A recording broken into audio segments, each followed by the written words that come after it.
All right, everybody, welcome back. This is our final lesson. We are going to talk about restorative conferences and reentry circles. This is the last topic in our series. We started from low-level restorative practices in schools that would be like classroom circles and moved on to affective language, restorative chat, so talking in the hallway with the student before re-entering them to class, mediation and circles. We've told lots of stories. We've done role plays. I've given you scripts and protocols of how to do that.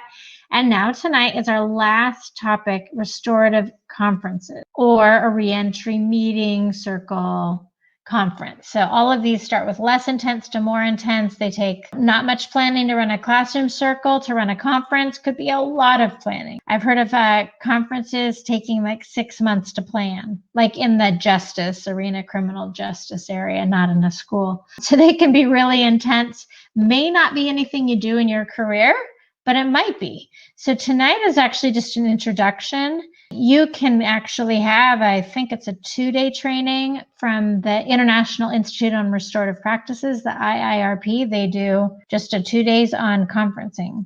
And I've actually done that training twice myself. Before we start, and maybe this is a downer for folks, I don't know, but conferencing is actually not enough to completely turn your school around. In fact, none of these restorative practices that we've talked about are actually enough for really systemic change. What you need in a school, and if you think about the things that we're facing in our culture, in our society, we need organizational, cultural change. We want to change the hearts and minds of people, but we actually have to change the structures of the way that school works. The research from Margaret Thorsborn in a review was really that just the conferencing and using these restorative practices isn't quite enough. It's not sustainable. Essentially, it comes down to like personality and skills. And that is why, as I've been training you, that I've been teaching you the restorative practices in a framework, a multi-tiered system of support, PBIS, positive behavior interventions and support, which would include social emotional learning, like second step, things like that. We are not islands. We work in a system. And so it's not enough for just you to do some of these practices. It really needs to be school-wide, that every child is entitled to have the sort of environment that they're around. So tonight we're really focusing on what happens when you've been implementing Tier 1. Every kid has positive school environment with positive behavior interventions and supports, meaning they're crystal clear on expectations. The adults are really positive with them. They have second step or some sort of social emotional learning. They're sitting and learning in community building circles. And then at Tier 2, some kids that aren't quite getting it, they're going to get extra small group instruction or extra small group counseling. Maybe they'll have point sheets that help them get some feedback, and then they earn towards positive things. Maybe they're going to have some adaptations in the classroom, and maybe you do some circles to respond to harm, some mediation, things like that. There's still going to be kids or events that rise up to that Tier 3 level. And we don't ever label a child as Tier 3, but we would say that student needs Tier 3 intervention. And so that would be like a behavior plan that a student might get, or any kind of one-on-one counseling would fit in Tier 3. And this is where restorative conferences live. Should be rare. It's very intense. So that's where it fits in our whole framework. So that's what we're going to talk about today. So traditional discipline, remember where we're all coming from, it really sets people up to punish and humiliate offenders without offering a way to make amends, right the wrong, or shed their offender label. And instead, what research shows is then they join the deviant peer group who have also been pushed out and excluded. And that's the pattern that we see over and over. And we've failed. We ultimately have failed to treat kids right in schools. This is absolutely a social justice issue. So as fun as it is to learn these skills, this is much deeper than that. These are the actual tools that you could use as an individual in your school to address inequities, injustice, racism. This is the way to go about it in a restorative with model, not to people and not for people, but with them. So that's what we're looking at. Restorative practices, it's a set of skills. We can build community, and we're going to respond to harm through dialogue, understanding, and repairing that harm by making things right. So again, we're focusing on the social discipline window in the with. We don't do things to people or for them. So in this situation, what we're going to talk about is harm was done. Somebody did it. We know who it was. We know who the offender or the harmer was. We know who was harmed, the victim. And we are going to hold them absolutely accountable. They will be taking responsibility for what they did. They will be repairing that harm. But we do it in a context of high support, essentially in a very loving way. So we know that human beings are happier and more productive, we're more cooperative and more likely to make positive changes when those in authority do things with us rather than to us or for us. So we know that that's true.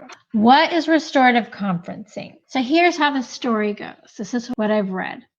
In the 1980s, in New Zealand, the Maori tribe, the indigenous tribe, filed a lawsuit essentially against the government for the way that they were treating the young people in the juvenile justice system, essentially.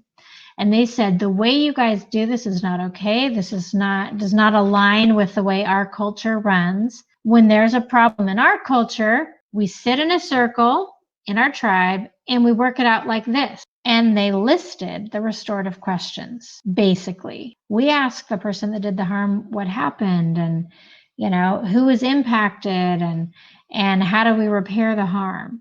And so they came up with this list of questions, and they said, we demand that you treat our young people this way. So New Zealand went through an entire process in which they decided that all children would be treated that way. All juvenile justice would run that way. So every young person in that country has a right to go through a restorative process. Northern Ireland actually has similar laws now. Northern Ireland has been through a lot also.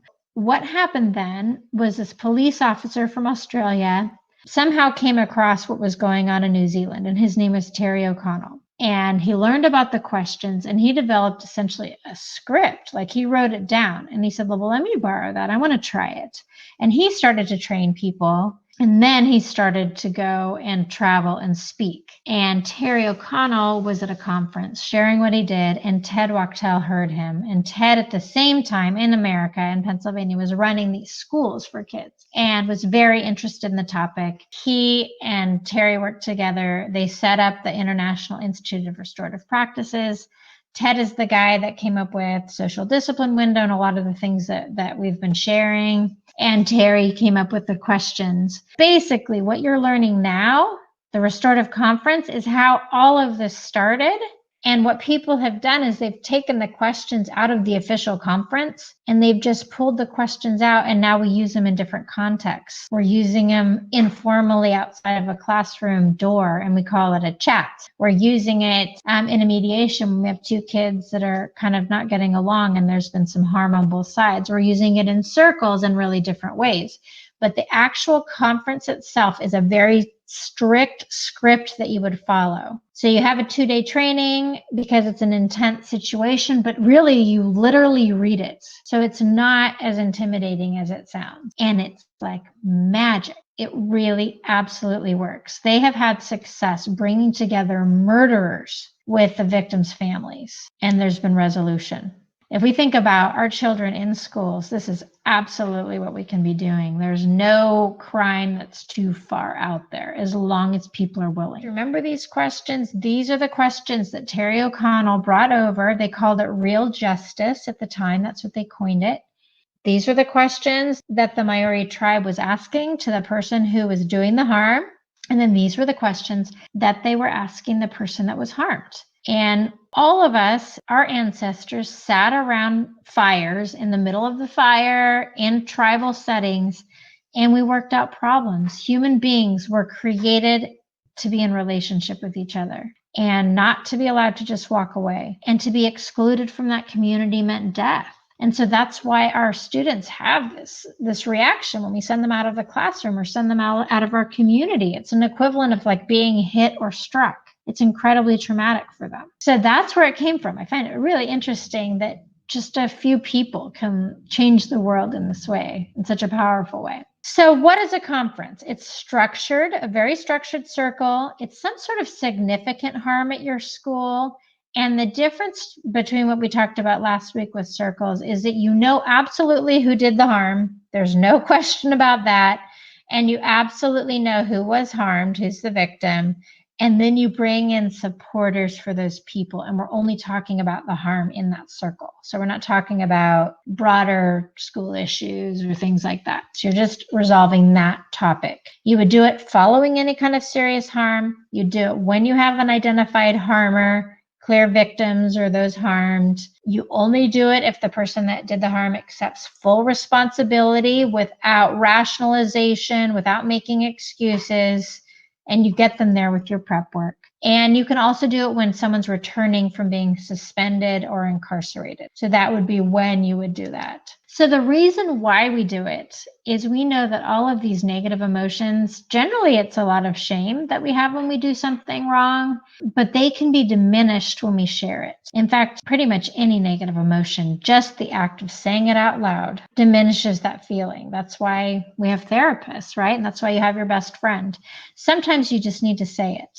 And it does feel better to say it. So by expressing those, it's going to reduce the intensity, and it helps move that person that did the harm from this, like their identity is I'm this bad person, to I did this bad thing, but that's not all of who I am. That's the why behind it. So who is there? There's actually a very specific seating chart when you do something like this with the facilitator. And on your right, you'd have the person that did the harm. But you'd have supporters there for them, like maybe their parents would come, or their teacher, their best friend, their youth pastor, someone positive that really believes in them. And then you have the person that was harmed with supporters for them. Same, parents, friends. And then you can have community members, but they actually need to be people that were impacted. You don't want to have like a symbolic community member, like the mayor of town, who's just there, because they can be kind of like, maybe they'll be kind of preachy and removed. You need someone who authentically is sharing their experience about the incident. So you would have them there too. So that's the who. Same sequence. You do the prep work. You're going to follow a detailed script. You're going to come away with agreements. That's all it is. So this is really familiar now to what you guys are used to doing. So remember, and I'm going to put this in the chat now, the prep work for restorative conversation really is more or less the same that you would do for all of these different conversations. So this is the same script or the guide that I gave you to do a mediation, the circle, or the conference. You just would spend a lot more time with these people, making sure that they're ready, particularly with the person that did the harm. They need to be articulate. They need to not equivocate. You would prep them in things like when people get really nervous, especially kids, they might like smile, like a nervous smile. And you would coach them in advance. I see you smiling. You know, when we're talking about this, you're going to want to really be careful about that because people may think you're insincere. And if we want this to go well, and I really believe you are sincere, then just pay attention to that you're not doing that. I mean, little things like that. You would do prep work with the parents that are coming, talking to them about what to expect, because that can be a high tension topic. And then you just simply follow a script. So that's going to come in your chat box in a few minutes. So you're just going to follow this script that Terry O'Connell and Ted Wachtell created under Real Justice. So we don't actually adapt it all that much because it's sort of this purist view. Prep work, you're going to meet individually with everyone that comes. The community members, you're going to tell them what you're going to talk about. You're going to be sure that this is really going to be a restorative conference, that that's what you need to do. You're going to get agreement that everyone will follow the guidelines, that they want to participate. You're going to just share what questions that you're going to be asking, same as before. And that's just really that fair process so they know what to expect. And don't just share what you're going to ask. Have them answer it in front of you, because then you're going to want to coach them and say, well, tell me more about that. And, you know, you'll have times maybe you're talking to the parent and the parent's just mad at their kid and, well, he's just a loser, you know, and you're going to want to help them reframe that before they go in the room, because that's stigmatizing and labeling, and we're going to make agreements not to do that. And you help them get to the bottom of it, and you just say, it sounds like you're feeling really angry. It sounds like you're feeling ashamed, or it sounds like you're feeling frustrated by your child, that kind of thing. So you want to get that stuff out people are really, really nervous to get together. So the more you can kind of talk to them and say, I'm on your side. I'm on everybody's side here. Are they all ready to meet? Are they going to follow the guidelines? And really, is that harmer willing to take responsibility? Is the victim or the person harmed willing to come and be in front of that other person? You want to kind of get all that out there. So if not, then you can stop and you can do a different process. There's different things you can do that are restorative-ish. You don't have to put people through something that they don't want to go through. Absolutely not. So, and then we're sure we're going to do the restorative conference because we know there was a clear harm or clear harm. So do you remember how we talked about last week? We had the big incident with vandalism. We did not know who did it. So that wasn't a conference, right? That was just a big circle where we brought a lot of people from the school talking about needs and what were the unmet needs because we didn't know who did it. I have done more of a conference like this for bullying, however, where we knew who was doing the bullying and we knew who was being harmed by the bullying. And they brought supporters. The kid that was getting bullied brought his grandmother, and the boys that were doing the bullying, their teacher came. That's an example of a small conference. Conferences tend to be like 10 to 15 people, but they can be more, like 30 or 40. I've done it with more. And what you find is actually if you get a little bigger, it helps from like one or two voices being really loud and dominating. You can normalize the experience by having more participants. In a school, 15, 20, that could happen. We did the conference with the kid that set the fire in the bathroom, and that was probably like 15 to 20 people, including the parents who are the supporters. So some frequently asked questions. What if the person harmed, the victim, doesn't want to attend? Their perspective is absolutely imperative. You cannot do this without really the victim. So there are some options. You could invite their family members or supporters to talk about their experience. They can write a letter and that can be read aloud. You can do a video. There's some kind of theatrical things I've heard about with having like an empty chair. I'd rather not do that kind of thing. I don't think it's super helpful. You either kind of do this or you don't do it. And it's a missed opportunity. I'll never forget the experience just in front of my eyes watching the bullying conference roll. I mean, it started at the beginning of the conference with these boys were kind of tough, and this little boy on the other side was so small, and he had glasses on his face, and he was sunken down with his grandma next to him. And I remember Jonathan Bradley, he was running the conference, and I was watching. I was actually participating because you always have to. You can't have observers really in this. You have to participate. I'll never forget, he went through, what happened, what were you thinking at the time, and how has this impacted you? And then like spontaneously, this little boy, he said, well, why me? Why did you pick me? And then the other boys like started to answer him. It was nothing you did. We don't know.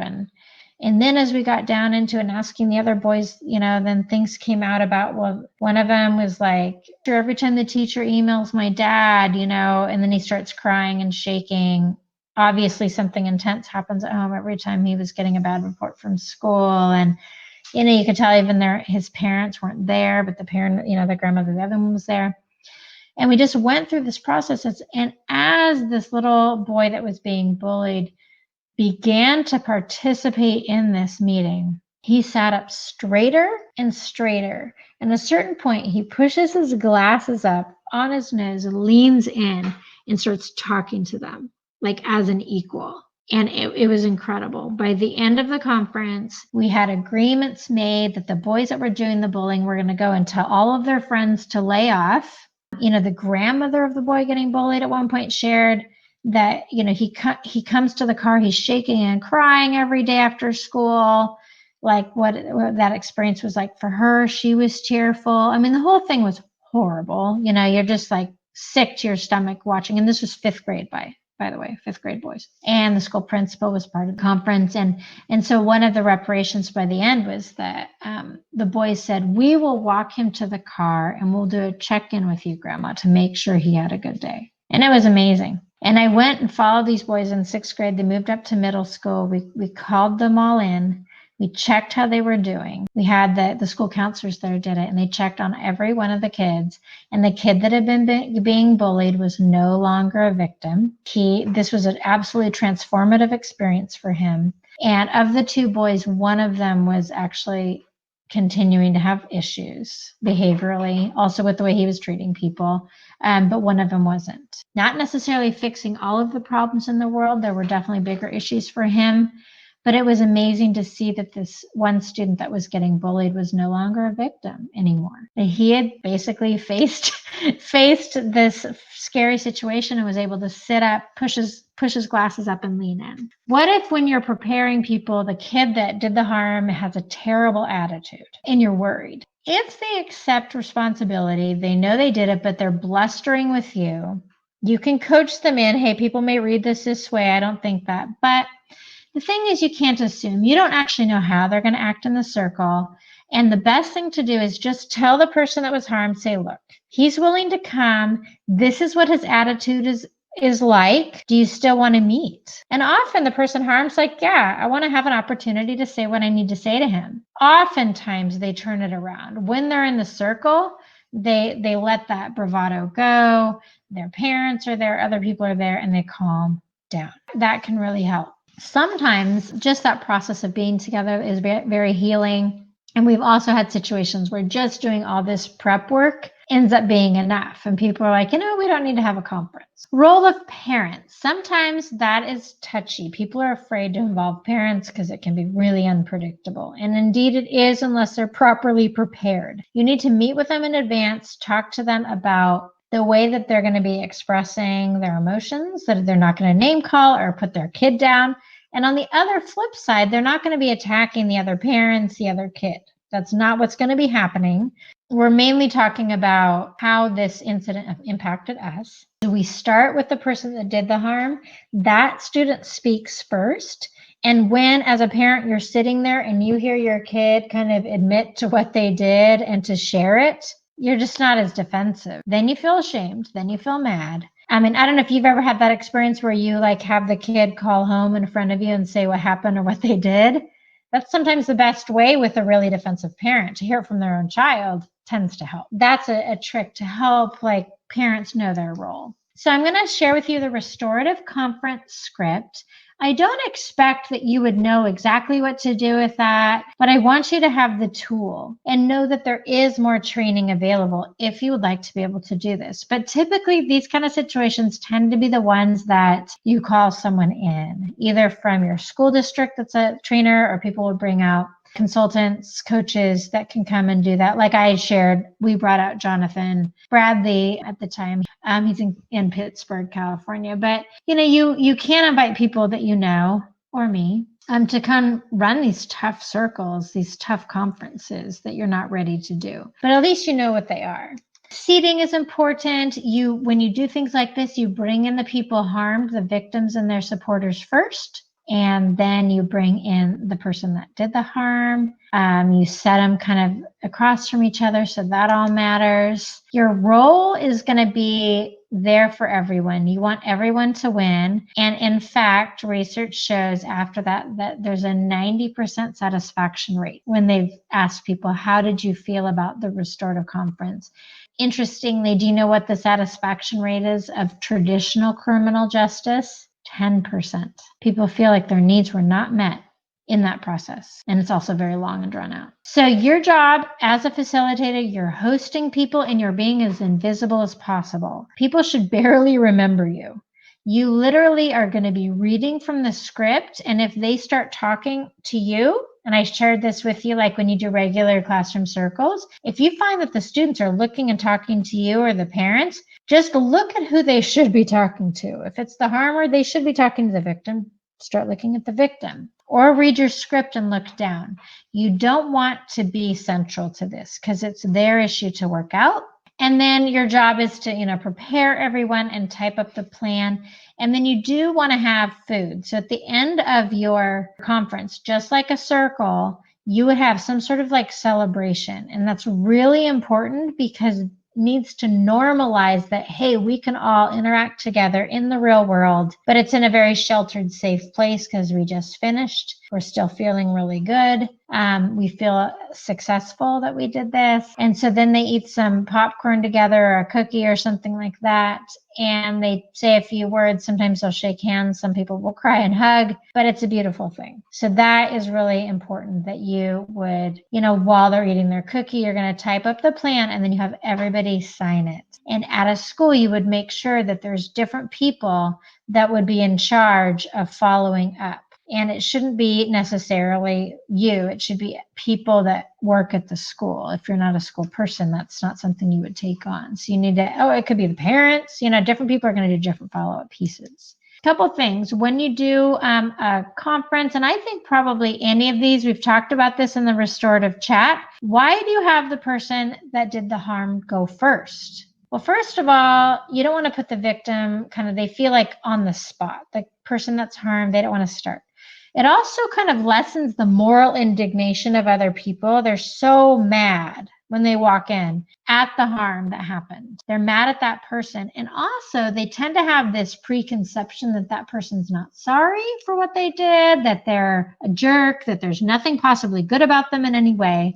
And when they start and they're honestly taking responsibility, everybody calms down. Everybody's able to hear from this person that they have good qualities, that this is not the entirety of who they are. They have something to offer. When they take responsibility for what they did, and they don't even have to act anything. They just need to be concise. They need to not make any kind of excuses. And they've all been coached. You've prepared them to do this, that they can say clearly what they did and how it harmed other people.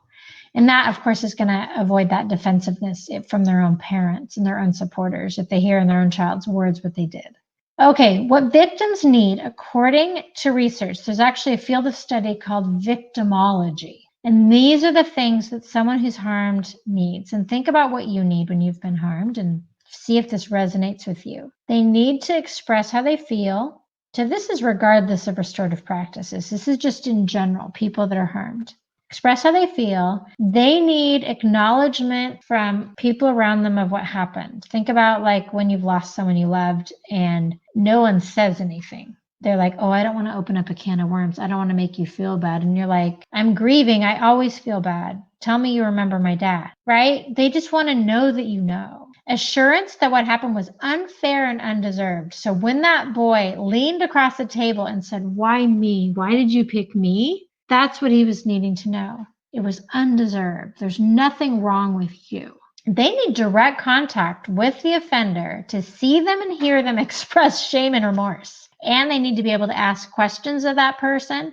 And they want to hear that it's not going to happen again. Well, traditional school discipline doesn't give that. Traditional criminal justice doesn't give that. In fact, if it's a Title IX violation, legally, you can't even put the two people together. And that's sexual harassment or something. So our entire school system, our own discipline system, prevents filling a fundamental need that our victims have. And the laws were written to protect them, but they didn't know what people need. And it gives people a sense of safety. So victims need to feel safe. And they need to feel safe by that assurance. So at the end, when you come up with that repairing harm part and the boy said, I'm going to walk you to the car and I'm going to tell your grandma how the day went and I'm going to make sure you're safe, right? That was what they decided would be a good thing to do. So they need a sense of safety. So I'm going to send you now in the chat the script for a re-entry circle. So after a student is suspended, it should be every school district's policy that you have to have a meeting. So something bad enough happened that you have a meeting. Something significant happened and you sent a student home on a suspension, you would need to meet face-to-face when they come back. Sometimes we do suspensions in schools because we don't know what else to do. Sometimes we do it because it seems to be mandatory, but there's really very few situations where there is a mandatory suspension. It depends on the state that you live in, but for the most part, a lot of it is at the discretion of the superintendent. It'll say something like that, at the discretion of the principal. So for the most part, things that you thought if kids get in a fight, they have to be suspended. No, That's not true. And in fact, in Napa Valley, where I spent 10 years, we didn't suspend for that anymore. We would cool off. We didn't always bring people right back together to do a restorative conversation. We learned from our mistakes that it would re-erupt the fight, but you didn't have to suspend. When you get your suspensions down to very, very few through positive behavior interventions and supports, PBIS will literally shorten the line outside the principal's door. And you start doing restorative practices so you do meaningful things when harm has happened, not just slap a random consequence on the kid or just doing some sort of intervention, which is good, but some sort of restoration to repair relationships. You won't have that many to do. I'm trying to think about, typically we would look for like less than a 5% suspension rate for a school. So if you're a middle school of 1,000 kids, you don't want to have that many more. I'm trying to think, like one of our middle schools had almost 1,000 kids and they had like 35 suspensions in the year. So they were right 3.5%. Elementary, we're looking at like less than 1%. So that's what we would want for your suspension rate as a goal to start with. And then of course 0 would be great. So when they come back though, you want to repair the harm and you want to have a meeting. This is basically a conference. It's high end, so it's the red zone. You would do this script when a kid comes back. So prep work is really similar. You learn what happened, you invite the right people, you meet individually and prepare everybody, and it's just a support circle. It's not a punishment. In the same way that you wouldn't ever send a kid back to class without a restorative chat involving the teacher, you don't bring a kid back from a suspension without a reentry conference, ideally with the teacher or whoever was involved. So you need to repair that harm. I would like you to watch this video here. Okay, everybody. So I'm going to ask for some feedback on what did you think about the video? How did it feel? And that was Eric Butler facilitating, and he is probably one of your most talented restorative justice coordinators that I've ever met. Let's go and get a few people to share out. How did it feel to watch that? I really appreciated the young man's comment about wanting to run out of the circle. I think that's really speaks volumes about how someone would feel walking into a situation like that. But I did appreciate the fact that they brought some levity in and talked about their hopes and dreams when they were young. And I feel like that the whole environment was just very open and supportive. What other feelings or thoughts do people have? It all felt equal to me, and no one was better than the other or more important than the other. And I got a sense of everyone being down to earth. Did anyone notice any of the structures, any questions, or what did you notice that looked familiar to you? Maybe simply that they're sitting in a circle. Did you see anything else that looked familiar from what you've learned during the series? I didn't necessarily see anything, but his question and I get that it's part of it, just creates such a common ground for them to start from. And that is so important, I think, when you're doing one of these types of things, to create a common ground in that circle. And we're so fortunate that they filmed it. Again, it's really hard to find actual circles that are tough like this.